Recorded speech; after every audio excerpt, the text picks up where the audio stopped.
இன்றைக்கி காலையில் 11 மணிக்கு நம்ம டூட்டி கிளம்பியாச்சு. எங்கேன்னு பார்த்தீங்கன்னா ராயப்பேட்டில் இருக்க சாக் பவன் ஹோட்டலில் தான் இது கல்யாண டூட்டி. கஸ்டமர் இங்கேருந்து பிக்கப் பண்ணி டி நகரில் இருக்க ஸ்ரீ ஹால் மண்டபத்தில் தான் போய் விடணும். நீங்கள் என்ன கார் ஓட்ட போனால் இனோவா கிறிஸ்டா 2.8G இது மை ஃபேவரட் கார்னே சொல்லலாம். இந்த கார் டீசல் வேரியன்ட்டு. நம்மளும் காரை தந்து உள்ளே போய் பார்த்தா வண்டி ஆட்டோமேட்டிக்கு. ஆனால் கொஞ்சம் நாள் வெயிட் பண்ணால் கஸ்டமர் வந்துட்டாங்க. அங்கே நாங்களும் டி நகர் கிளம்பிட்டோம். இனோவா கிறிஸ்டா ஏன் என்னோட ஃபேவரட் கார்னால் இந்த காரில் உட்காந்து ஓட்டுறதுக்கு ராஜா பகவத் மாதிரி இருக்கா. நானும் கொஞ்ச நேரத்தில் கஸ்டமர் டி நகரில் இறக்கி விட்டேன். இன்றைக்கி ரிசப்ஷன் போல், நாளைக்கு தான் கல்யாணம் மட்டுக்கு. ரொம்ப கிராண்டாக தான் பண்ணாங்க. அது எல்லாமே சேர்த்து விட்டு கல்யாணம் மட்டுக்கு.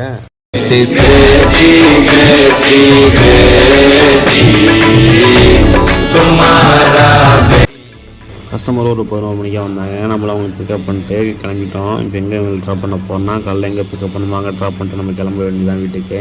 அண்ணா ஃப்ளைஓவர் எவ்வளோ அழகாக இருக்குது பார்த்தீங்களா. இது ஜெமினி பிரிட்ஜுன்னு கூட சொல்லுவாங்க. நம்ம தமிழ்நாட்டிலேயே முதல்ல இந்த ஃப்ரிட்ஜ் தான் கட்டியிருக்காங்க. இந்தியாவிலேயே 3வது ஃப்ரிட்ஜாக இது கட்டியிருக்காங்க. இது எத்தனை பேர்த்துக்கு தெரியும்னு தெரியல, தெரியாதவங்க தெரிஞ்சுக்கோங்க. 1973ஆம் ஆண்டு தான் இந்த ஃப்ரிட்ஜை கட்டி முடித்தாங்க. இன்னமும் இந்த ஃப்ரிட்ஜு கம்பீரமாக நின்றுட்டுருக்கு. நானும் கஸ்டமர் பாயிண்டில் வந்து கஸ்டமர் இறக்கி விட்டு வண்டியை லாக் பண்ணி சாவியை கையில் கொடுத்துட்டு கிளம்பிட்டேன் வீட்டுக்கு.